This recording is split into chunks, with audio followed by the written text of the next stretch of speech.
मित्रों, आज इस प्रकाश विद्यालय के पवित्र प्रांगण में उपस्थित आदरणीय निर्णायक श्री एवं पूजनीय गुरुगण और मेरे प्यारे विद्यार्थी मित्रों, मैं राजपूत नमन आप सबको नमन करता हूं।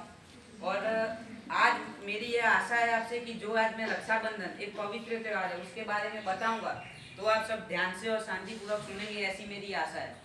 तो रक्षा भारत देश है वो त्योहारों का देश माना जाता है और यहाँ विभिन्न प्रकार के त्यौहार मनाए जाते हैं और हर त्यौहार का अपना एक आगवा विशेष महत्व होता है। और ऐसा ही रक्षाबंधन जो भाई बहन के प्रेम का प्रतीक त्यौहार है। रक्षाबंधन त्यौहार वो खास करके भाई बहन के पर्व माना जाता है, भाई बहन के त्यौहार का पर्व माना जाता है। और रक्षाबंधन के दिन शुभ दिन बहन प्रातः सुबह उठकर जल्दी नहा धो के तैयार होके पूजा की थाल सजाती है। उस थाली में रोली या हल्दी, चंदन, दिया, दीपक, जो मिठाई, जो सब आदि चीज़ें रखकर और फिर भाई की आरती उतारकर माथे पे तिलक कर कर उसे राखी बांधती है।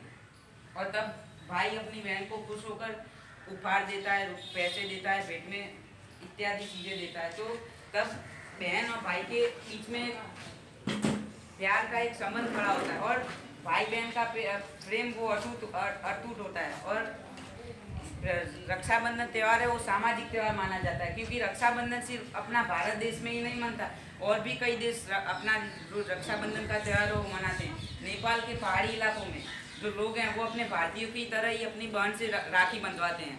और इस त्यौहार के साथ और कई भी पौराणिक प्रसंगों आदि सब जुड़े हुए हैं। जब जैसे कि अपने भारत देश की आज़ादी में रविंद्रनाथ ठाकुर ने जो बंग का विरोध कर रहे थे, उस दरमियान उन लोगों में, वहाँ के निवासियों में एक भातृत्व भावना जगाने के लिए, एक भाईचारा बढ़ाने के लिए उन्होंने ये रक्षाबंधन का त्यौहार मनाने का सुझाव दिया था। और तब सहर्ष उन लोगों ने रक्षाबंधन का त्यौहार मनाया था वहाँ।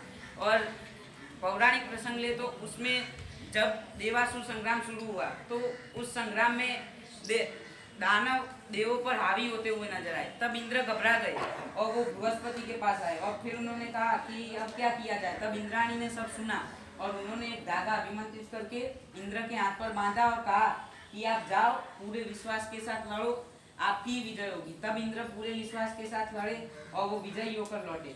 और यही कुछ महाभारत की बात है तो महाभारत में जो पांडव युधिष्ठिर, तो उन्होंने कृष्ण से पूछा कि मेरी सेना और मैं कैसे सब सारी मुसीबतों संकटों से पार पा सकते हैं।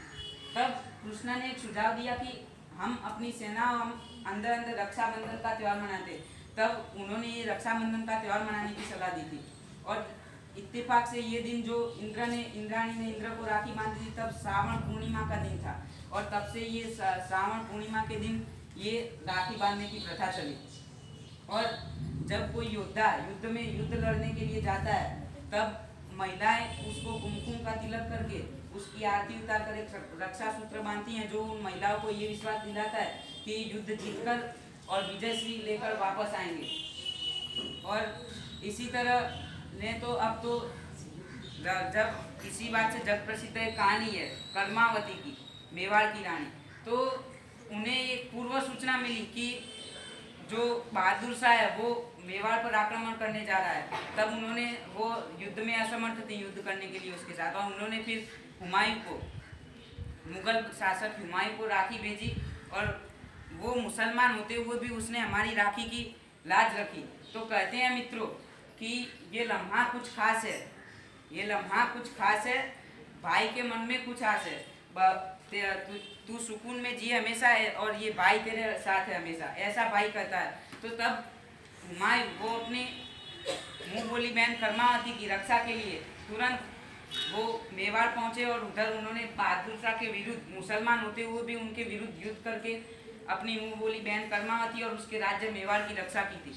तो मित्रों, माने तो ये रक्षा बंधन का जो त्यौहार है वो एक भाईचारे का त्यौहार माना जाता है। इस रक्षाबंधन के त्यौहार में जो राखी बांधते हैं उसमें बहुत ताकत होती है। माने तो अगर देखने का नजरिया बदले तो वो एक केवल धागा नहीं है, वो एक रक्षा सूत्र माना जाता है, उसमें बहुत ताकत होती है। इसीलिए तो कहा जाता है कि रक्षाबंधन रक्षा सूत्र कर देता है सारे गिले शिकवे दूर। तो इतनी पावन होती है ये कच्चे धागों की डोर, ये बोला जाता है। तो अब तो युग बदल रहा है, आधुनिक युग होने लगा है, महिलाएं वो सामूहिक तौर पर अब तो रक्षाबंधन का पर्व मनाती हैं।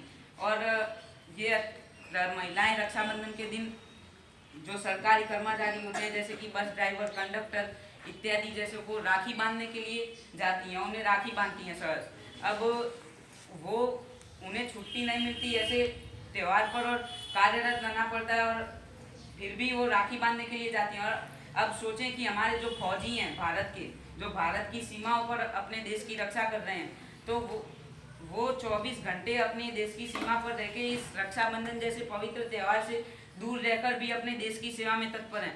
तो क्यों हमें ऐसे जवानों के लिए सलामी करनी चाहिए जो हमारे देश के लिए मरने मारने पर उतारू हैं। और अब अंत में तो मैं बस इतना ही कहना चाहूँगा कि रक्षाबंधन है वो एक भाई बहन के बीच का अटूट प्रेम का त्यौहार है, और जो इंसानों में हर्ष और उल्लास का वातावरण का सर्जन करता है। और इसीलिए कहा जाता है कि बहनों को भाइयों का साथ मुबारक हो, और भाइयों की कलाइयों को बहनों का प्यार मुबारक हो। यही दुआ है हमारी आप सबकी ज़िंदगी में। रक्षाबंधन पर्व की आपको बहुत बहुत बधाई।